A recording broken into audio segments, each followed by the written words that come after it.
শুক্রবার রাত 11:30টার দিকে আগুন লাগে হজরত শাহজালাল আন্তর্জাতিক বিমানবন্দরের ৯ নম্বর গেটের কার্গো ভিলেজের কুরিয়ার শেডে। সঙ্গে সঙ্গে ফায়ার সার্ভিসের 2টি ইউনিট আগুন নিয়ন্ত্রণে আনতে সক্ষম হয়। যদিও বিমানবন্দরের গুরুত্ব বিবেচনায় ফায়ার সার্ভিসের একাধিক ইউনিট ঘটনাস্থলে আসে, সাথে যোগ দেয় বিমানবন্দরের নিজস্ব অগ্নি নির্বাপক দলও। তবে আগুন ছড়িয়ে পড়ার আগেই নেভাতে পেরেছে ফায়ার সার্ভিস।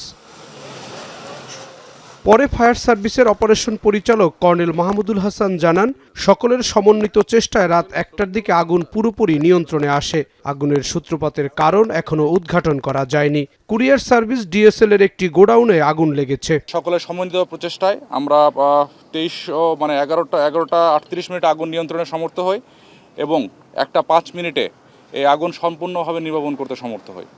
ক্ষয়ক্ষতির পরিমাণ এখনও এটা আসলে নির্বাপন করা সম্ভব হয় নাই। এটা আমাদের তদন্ত সাপেক্ষে এবং পরবর্তীতে এটা বের করা যাবে। কুরিয়ার অপারেশনের রেখে আমি আগেই বলেছি, এখানে বিভিন্ন কুরিয়ার সার্ভিসের মালামাল, নর্মালি যেগুলো মালামাল আসে সেই মালামালগুলো এখানে এসেছে। বিভিন্ন ধরনের মালামাল আছে। সব সূত্রপাত এটা তদন্ত করে বলতে হবে, এটা এই মুহূর্তে বলা খুব ডিফিকাল্ট।